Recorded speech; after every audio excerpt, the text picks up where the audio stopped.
someone who watches out for people. But I've got to tell you, as a little girl growing up in Chippewa Falls, I never could have imagined that I'd be taking on the richest man in the world.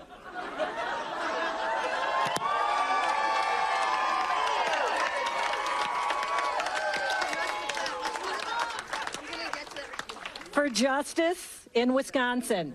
And we won. Susan Crawford, projected winner of Wisconsin Supreme Court election, keeping court's liberal majority. On April 1, 2025, Susan Crawford was projected to win the election for a seat on the Wisconsin Supreme Court. This victory is expected to shift the balance of power on the court. For years, conservatives have held a majority of the seats. Now, with Crawford's win, liberals will take control of the court. The election was closely watched across the state and the nation. Many saw it as a critical moment for Wisconsin's political future. Crawford ran as a liberal candidate in the race. She defeated her opponent, a conservative-backed judge named Brad Schimel. Schimel had served as Wisconsin's Attorney General in the past. During the campaign, Crawford focused on issues like abortion rights and fair elections. She promised to protect what she called democratic values if elected. Her message seemed to resonate with many voters in the state. The Wisconsin Supreme Court has 7 justices in total. Before this election, conservatives held a 4-3 majority. That balance has been in place for over a decade. With Crawford's win, the court will now have a 4-3 liberal majority. This change could have a big impact on future rulings. The court often decides cases that affect laws across Wisconsin. These cases can involve voting rights, environmental rules, and more. The election took place on April 1, 2025, as part of the state's spring voting cycle. Turnout was higher than expected in many areas. Political experts say this shows how important the race was to people. Both sides spent a lot of money on advertising and outreach. Liberals saw the election as a chance to flip the court. Conservatives, meanwhile, worked hard to keep their majority intact. Crawford's background played a role in her campaign. She has worked as a lawyer for many years. Much of her career focused on public interest law. She often represented people who could not afford legal help.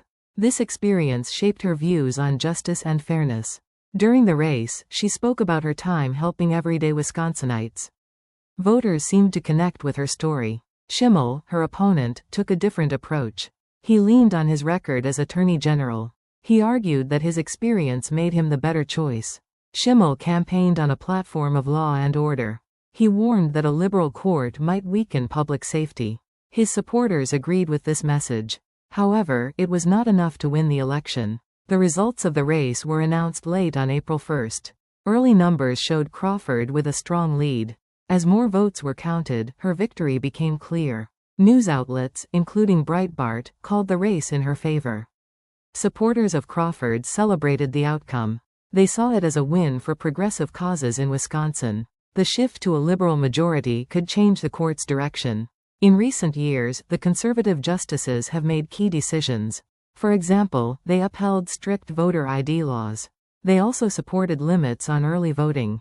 Liberals criticized these rulings as unfair. Now, with a new majority, those kinds of decisions might be reversed. Abortion rights are another big issue for the court. Wisconsin has strict laws limiting access to abortion. Conservatives on the court have backed these laws in the past. Crawford, however, campaigned on protecting reproductive rights. Her win could lead to challenges against those restrictions. Legal experts say cases on this topic are likely to come up soon. The election also reflects broader trends in Wisconsin. The state has been politically divided for years. It often swings between Republican and Democratic control. In 2022, voters elected a Democratic governor. But the state legislature remains under Republican leadership. The Supreme Court race shows this divide continues. Both sides see the court as a way to shape policy. Crawford's victory was not a total surprise to observers. Polls in the weeks before the election showed her ahead.